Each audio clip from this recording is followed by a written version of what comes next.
Hey on the Towners, I'm Frank Licari, and today we're getting a lesson in Latin style right here in the Palm Beaches. Join me as we savor an upbeat mix of music, art, fashion, and of course, food, one bite at a time. Hungry for some authentic pastelitos? Our South Florida foodie has you covered. We're going places with some of the remarkable members of the Latino community. Meet the mastermind behind these iconic gardens in Palm Beach. Then we'll celebrate Carnival right here in Boca. And talk about eye candy. We hit a dessert lover's dream as we go on the town in the Palm Beaches with me, Frank Licari.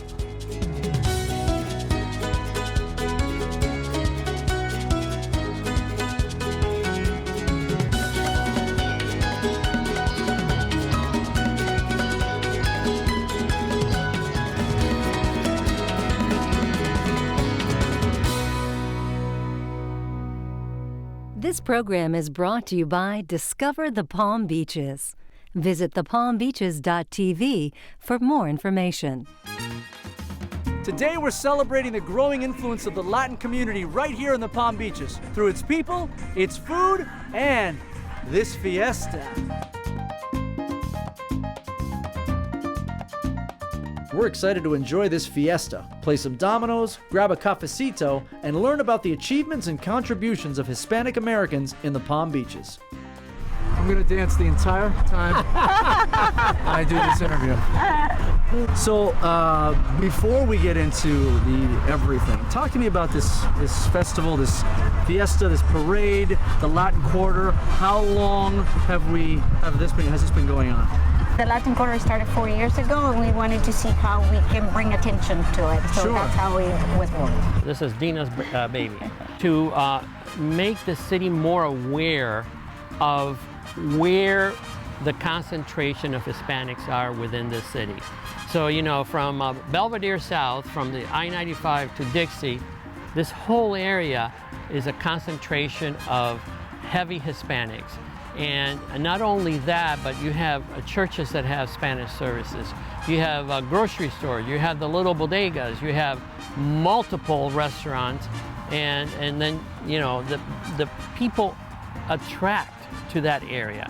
And that's why that's the whole purpose of creating the Latin Quarter in West Palm Beach.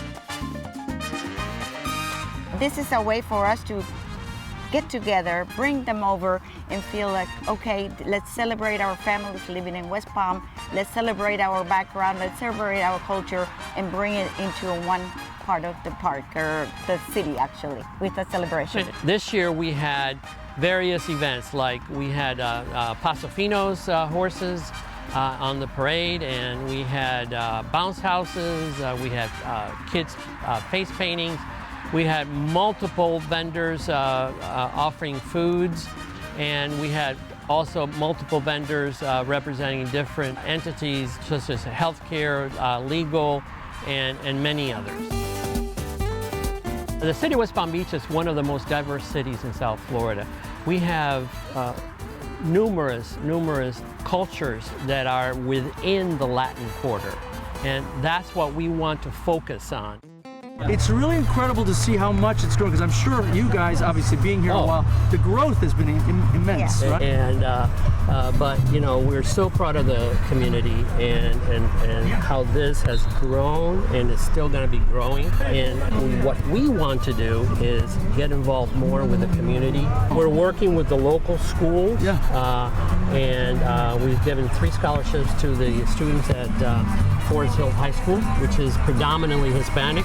What's the percentage? 69%. 69% Hispanic. That's amazing. So you're not just doing a celebration here, you're doing a give back to the community. Back to the Exactly. community. We also want to make sure that our citizens know that there are tools available for them, either by the government or private entities that want to provide some tools for this community to grow and succeed. Talk about celebrations. Suzanne Thorson has brought the Brazilian beat from Rio de Janeiro to Boca Raton, where you can celebrate the most popular festival called Carnival any day of the year. Of course, the party would not be complete without these elaborate costumes, and today I get to find out what it's like to be part of the show. 1, 2, 3. 1, 2, 3. Yeah. You start to. Oh, okay. Yeah. Oh, I see it. I got it already. 1, 2, 3. I like this. Yeah. Oh, I can do this all day. I can do this all day. The costumes, they are all handmade. Is that right? Yes. They take a year to complete.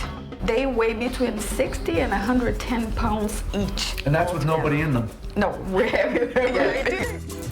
So. Oh my goodness. Oh goodness. Oh my goodness. Right. All right, all right. Oh, I And see the what you're saying. hand. Okay. I read you were a ballerina. Yes, classic ballet. Classic ballet. You were an actress, a singer.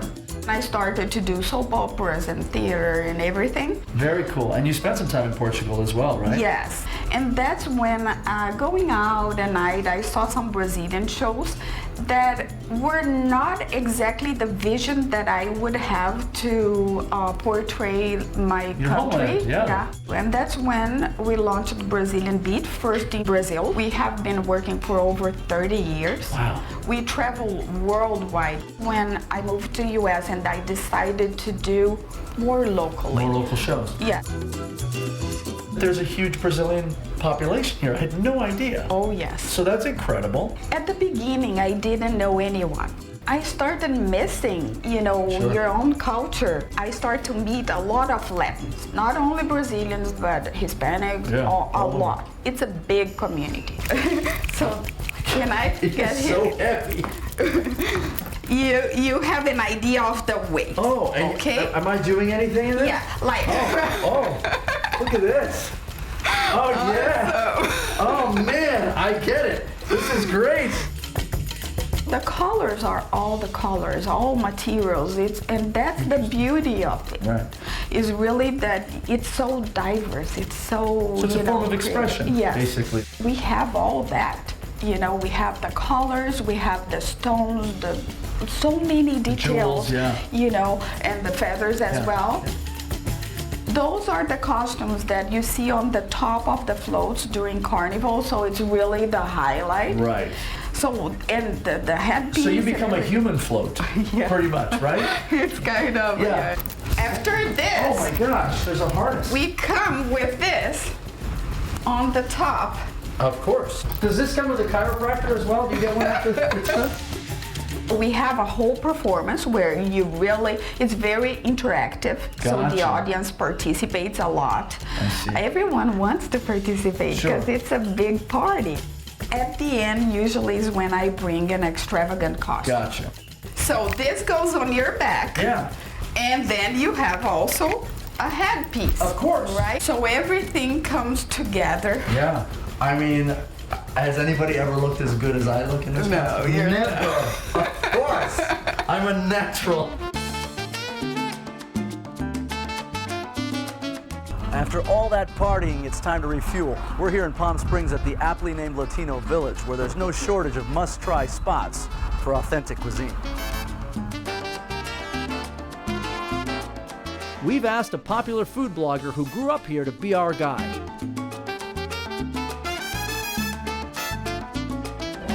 I've been a foodie forever. I'm Latin, and I feel like it just comes with the territory. Like every major life event comes with a meal and a gathering, and food is always the center of that. Food allows you to stay connected to your roots. You know, anytime I talk to somebody, I'm like, you have to try this new place, or like, have you been to this place? So why not share it with the world? How do you make a decision like, where am I going to eat? Like, there's so much good stuff. For me, it's like the authenticity. I want to go somewhere that stays true to the culture. Where are your top? Give me the top 5. Yeah, okay. I hope you're hungry. I'm always hungry. Good. We're at Tropical Bakery, which is essential. As you can tell, it's super busy because, in my opinion, it's the best Cuban bakery in town. Wow. Yeah. That's a bold statement, okay. No, I mean, I say it with confidence. As you can tell, there's always a line out the door. The bread is baked fresh. It's 3 generations. This is like home. Give me another restaurant. La Casa del Mofongo is traditional Dominican. What's a typical dish there that you would go in and go, that's the one I'm getting? So definitely this dish called La Chapeadora, and it is insane. It's mofongo wrapped in steak and topped with shrimp and all these different variations of meat. It's incredible. Not only is the presentation fun, but the flavor is on. Dynamite. Right? Oh yeah, that crunch. I heard that crunch.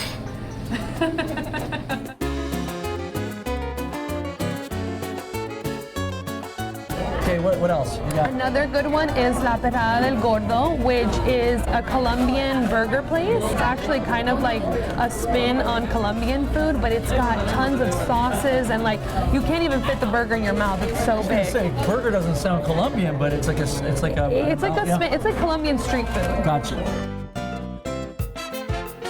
Copacabana in Jupiter is such a fun spot. They've got live music. It's also a Cuban establishment, but it's more of a vibe. It's more of somewhere you would go to dance and have dinner. It's a fun spot. Okay, so that's a night spot. That's fun. Okay. Yeah. And what else? Give me one. Picanha Brazil, which is where you can go for traditional Brazilian food, and you can get picanha, which is a famous Brazilian steak. It's so good. Yeah, must have. It's incredible the diversity that's sort really of come nice. to the area in the last little while, right? Absolutely. I feel like Palm Beach County is evolving so much every year, and it's been really nice as a local to see the food scene evolve with it too. Growing up in Cuba, Jorge Sanchez fell in love with gardening.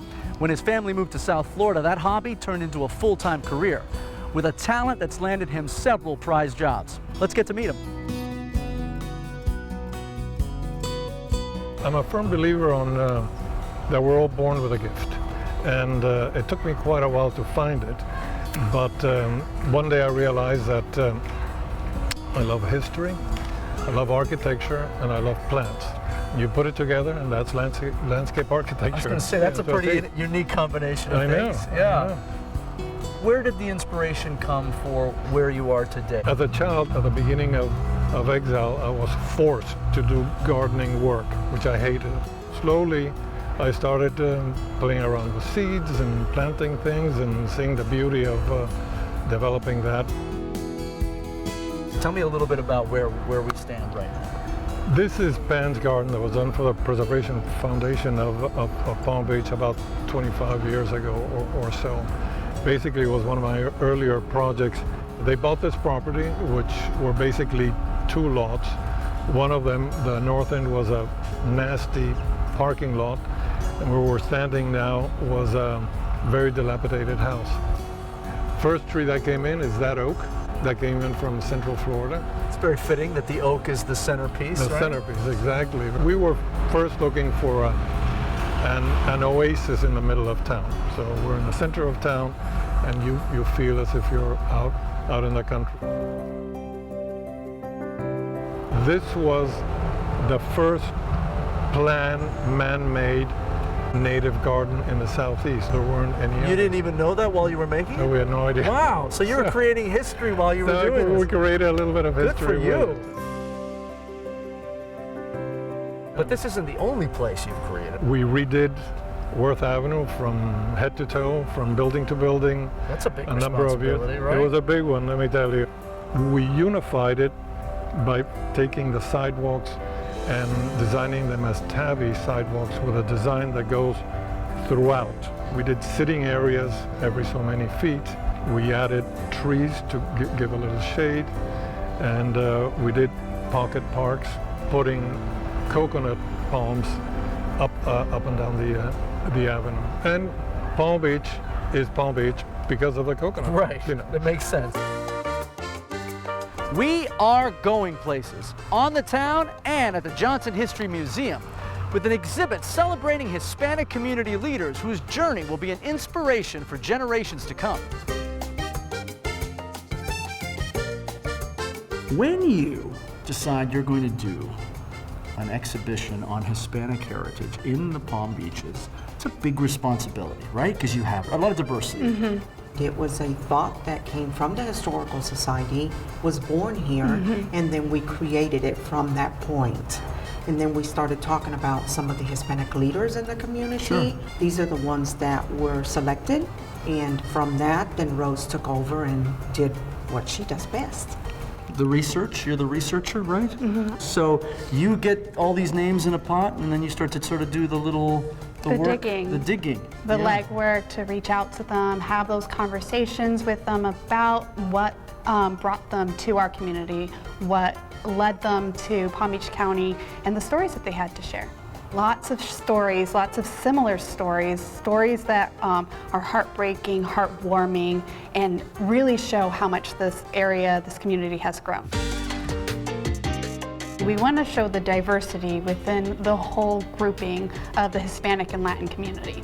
And you have, I noticed as I was walking around, you've got people in the arts, you've got restaurateurs. We want to show the different things that people do in our community to bring up what Palm Beach County truly is, the uniqueness of our community, the uniqueness of different businesses, different avenues of people. Yeah. There's always over 10,000 small Hispanic businesses in Palm Beach County. It's incredible. So we have different diversity of everything from A to Z. It's really very warming, very bonding for all Hispanics when we do speak with each other. Because along the line, the road for each of us has been different, but somewhat the same. Sure. And who do you have coming through? So many different people, different walk-ins from throughout the entire area. It's a great place that people are able to see themselves in an exhibit. Yeah. This is just the beginning for us. These are just a few small stories here in Palm Beach County. There's so much more, and we're so much looking forward to people hearing about what we're doing here and sharing their stories with the Historical Society. I think it's great. And speaking of sharing heritage, more than 20 artists across the Palm Beaches with a wide range of Latin American origins are sharing their work in an exhibit by the Cultural Council for Palm Beach County. Let's meet two of the artists and the curator. The title is Contemporary Art of the Latin American Diaspora. We're looking at the stories of when artists come to this country. It's regaining your voice again. That's and right. Obviously they're doing it through their art.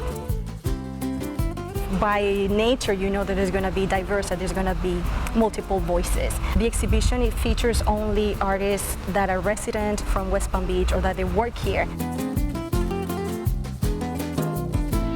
It's a complex filled with work. This is unbelievable what's in here. When did you start with this work? Working? Yeah. Oh, probably when I was 6 years old. 6? Yeah. My grandfather was a sculptor. I went to the same school that he went, and since then I've been working there over here. And this was in Spain? In Spain. Yeah. I came over here in 1972. She applied for an ad, and I had it looking for a helper. Yeah. So I gave it the job. That was it. Wow. So this is a long-standing partnership here. Since 1985. It's incredible. We learned to model pretty much the same. So when you see some of the fruits, if you add 2 or 3 fruits, she modeled one and I modeled another one. You will never know the difference because we model pretty much the same. So that's the secret in our relationship. When I started working with Luis here, it was just fascinating because every corner that you see, it's a new opportunity. And so I came here just to select 3-4 pieces for the show. And then the more that we kept looking, I was like, there's no way that I can, select. How do I select?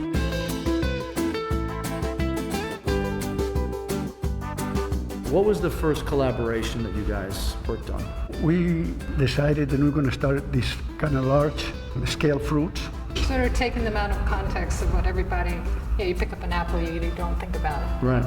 We enlarged the apple and Become monumental. made it seem like something that made people look and pay attention to like what- your tomatoes out there. Like I was walking around, I'm like, that is the biggest tomato I've ever seen. It's really good. Actually, that's true. In a good way, in the best possible way, it's overwhelming to just see the amount, like the sheer volume of not only the work itself, but the scale of things that you're creating. Scale is important. Yeah, like I picked up on that. That's okay. Maybe I got a future here. You guys need a helper? One thing leads to the next thing, leads to to the next thing. Yeah. We work maybe 10 years into something, and then something happened, and click something else, and we start something else. It's really incredible. That's where it is, being an artist. That's true. You cannot stop. You're right. You're absolutely right. It's become an institution on Clematis Street, a place where you can people watch and get fresh guacamole made right at your table. You guessed it, we're talking about Rocco's Tacos. Let's get a taste of what it's all about.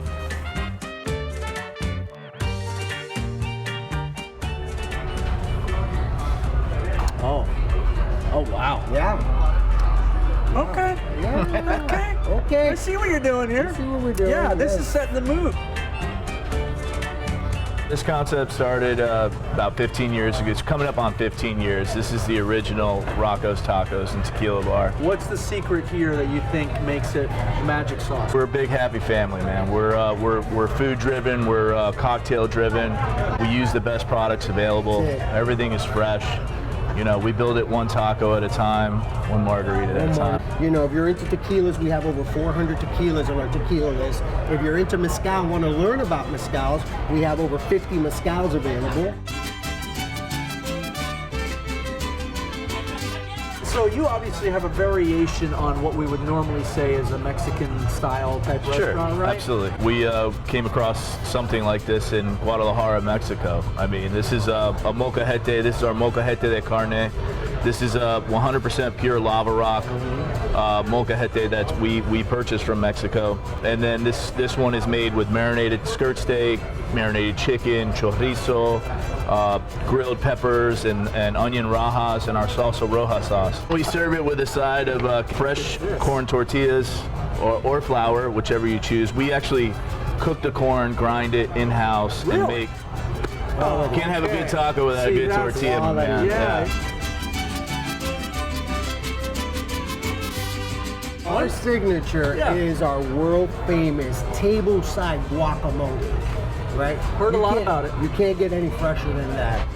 These are Hass avocados that we get directly from Mexico. The perfect guacamole starts with 2 Hass avocados, and then we add half of a lime, and then we mash. Taco cheers. Okay. All right. Let's go.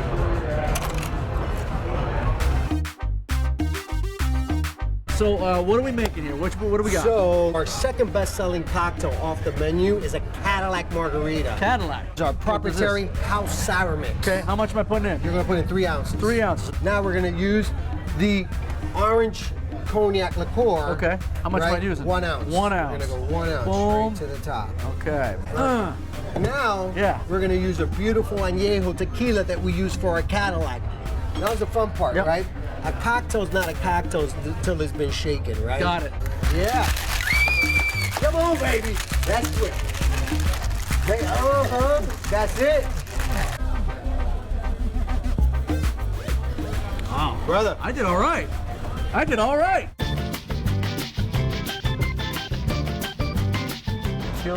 It feels like family, right? Something beautiful, healthy, like a treat that you feel good when you eat it. Sure.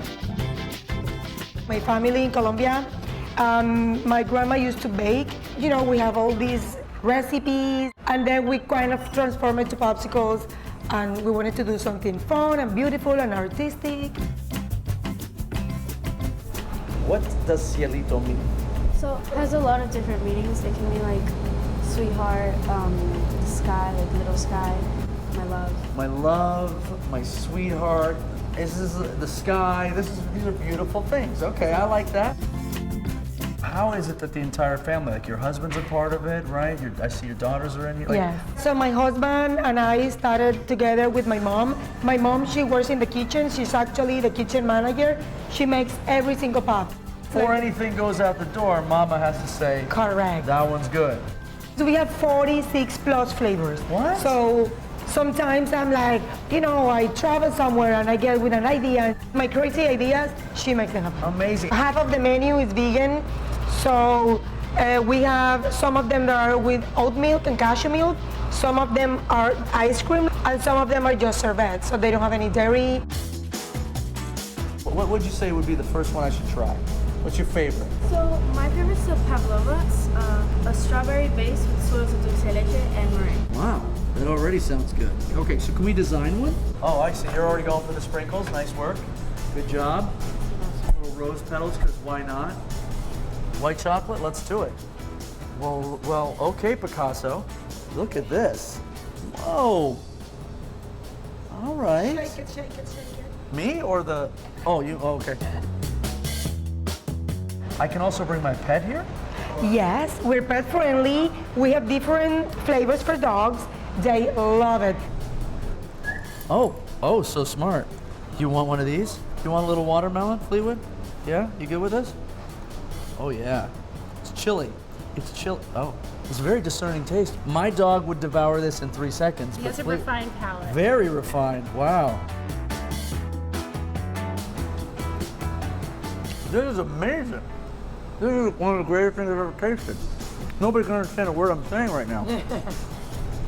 You've really kind of expanded into this whole sort of colorful world and created your own little environment here. Right. Yeah, it was about like giving a different experience. I love it.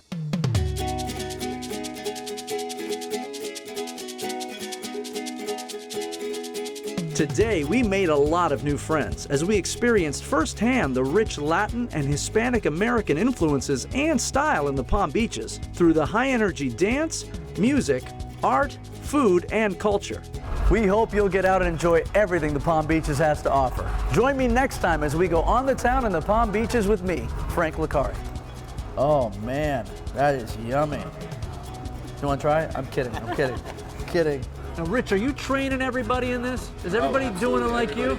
We have a Guac University. Yep. How do I get a degree from Guac University? This program was brought to you by Discover the Palm Beaches. Visit thepalmbeaches.tv for more information.